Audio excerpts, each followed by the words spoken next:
Bonjour et bienvenue dans cette nouvelle vidéo sur Shopify où on va voir comment gérer les collections ou autrement dit les catégories. Tout bon site e-commerce qui se respecte va classer ses produits en catégories. Par exemple, si je vends des chaussures, je vais classer pour les femmes, pour les hommes, pour les enfants, chaussures hommes, femmes, enfants. Donc comment est-ce qu'on va faire dans Shopify pour classer nos produits par catégorie ? Alors déjà, il faut savoir que sur Shopify, les catégories, ça ne s'appelle pas des catégories, c'est bien important de le comprendre, ça s'appelle des collections. Donc vous n'allez pas classer vos produits par catégorie sur Shopify, mais par collection. On va parler de collection, on va créer des collections. Donc comment est-ce que ça se passe ? On va cliquer ici donc dans la partie produits, puis sur collection pour créer des collections. Là, on en a déjà qui ont été créés. On peut par exemple les prendre et les supprimer. Je vais les supprimer parce qu'on va les recréer tout simplement ensemble. Donc comment est-ce qu'on crée une collection ? On va cliquer sur le bouton créer une collection, donc soit ici si vous n'en avez pas, soit en haut à droite si vous en avez déjà. Et on va avoir deux possibilités pour créer nos collections. Soit manuellement, c'est-à-dire qu'on va regrouper tous les produits manuellement, puis c'est nous qui allons définir quels produits on veut dans ces collections, soit de manière automatisée, et automatiquement les différents produits vont venir dans les différentes collections selon la manière dont on va les taguer par exemple, ou selon leur prix, ou selon plein de petits paramètres. Alors, comment ça se passe ? On va commencer déjà par créer une collection spécifique, par exemple, coup de cœur de l'équipe, tiens, coup de cœur. Je vais suivre ce qui est marqué, mais vous pouvez faire ce que vous voulez.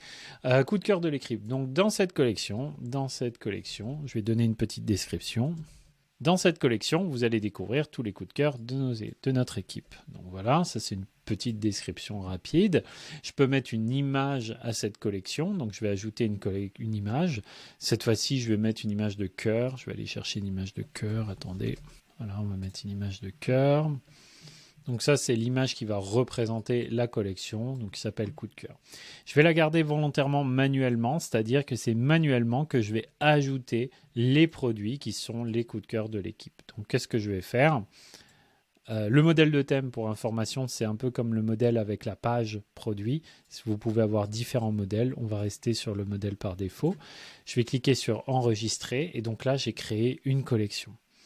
Maintenant, une fois que ma collection est créée, je vais devoir ajouter des produits.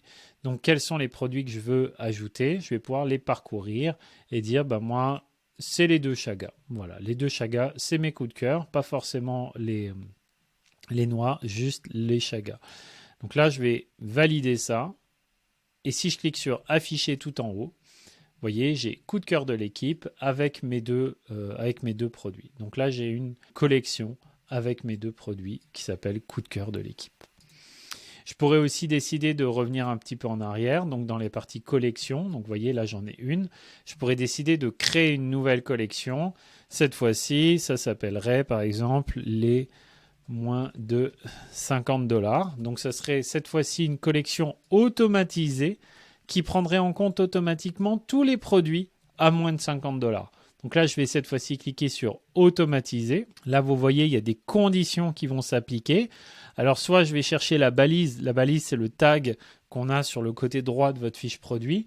Ou alors, vous voyez, j'ai différentes choses que je peux aller chercher comme le type de produit, le type de produit, le titre, pardon, le type, le prix avant réduction, le poids, tous les produits qui font moins de 500 grammes, par exemple, les produits qui sont en stock ou hors de stock, etc., etc. Moi, c'est le prix. Si le prix est inférieur à $50, puisque je veux les moins de $50, alors tu choisis tous les produits dont le prix est inférieur à $50. Je vais cliquer un petit peu en bas sur enregistrer pour valider le tout. Je vais ajouter une image. Tiens, on va aller ajouter une image. Cette fois-ci, on va se trouver un truc moins de $50. Voilà, je vais rajouter mon moins $50. Bon. C'est pas très cohérent par rapport à ma charte graphique, mais vous avez compris l'idée. Là, si je fais afficher, j'ai bien un produit qui est à $45, même s'il est à $55, vu que le prix final est à $45, il est bien dans les moins de 50. Et là, j'ai ma monade Pécan aussi, qui est à $45, donc elle est dans les moins de 50. Donc vous voyez, je n'ai pas eu besoin de les sélectionner, c'est automatique à ce niveau-là. Donc j'ai maintenant deux collections. ou deux catégories. Une qui est les coups de cœur de l'équipe, avec le chaga en poudre, le chaga en gélule, et une qui est avec tous les produits qui font moins de 45 $. Si maintenant, par exemple, le chaga en gélule qui vaut 500 $, je viens le mettre à moins de 50 $, automatiquement, il va se retrouver là-dedans. Donc, comment est-ce que je vais faire ça? Je vais aller ici dans les produits. Je vais aller sur le chaga en gélule. Voilà, c'est ça. Lui, je vais lui dire, tu es à 30 $. Même si le prix avant réduction est à 500 $, peu importe. Je vais enregistrer ça. Donc maintenant, son nouveau prix est à 30 $. Si je reviens ici dans les moins de 50 et que je recharge la page, je me retrouve donc bien avec mon chaga en gélule qui est à 30 $. À noter tout de même, là vous voyez, j'en profite pour vous dire que là j'ai pris une photo en format vertical, là j'ai pris une photo en format horizontal et horizontal. C'est pas très bon, il faudrait que je prenne que des formats horizontaux pour avoir tout le temps la même taille et que ce soit plus cohérent. Ou alors tout des photos format vertical. Là c'est ici que ça va se modifier, donc là je pourrais rajouter une autre photo qui serait éventuellement horizontale. Voilà, alors je sais que ce n'est pas du chaga. Je vais la mettre ici en première position. Je vais enregistrer les choses. Bon, ça a été enregistré déjà de base. Et puis là, si je reviens sur ma page ici et que je recharge ma page, vous voyez, j'ai bien un format horizontal.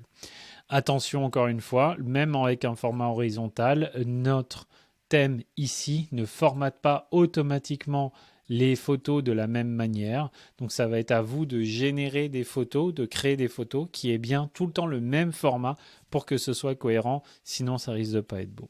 Voilà, j'espère beaucoup que ça vous a plu. On a maintenant deux catégories qui ont été générées, une dynamiquement, automatiquement sur les produits à moins de 50 $ et une autre qu'on a gérée manuellement et qu'on gérera manuellement par la suite. À noter que si vous commencez à créer une catégorie que vous gérez manuellement, vous devrez la continuer manuellement, vous ne pourrez pas la basculer. Et de l'autre côté, si vous faites une catégorie qui est gérée automatiquement, elle va continuer à être gérée automatiquement.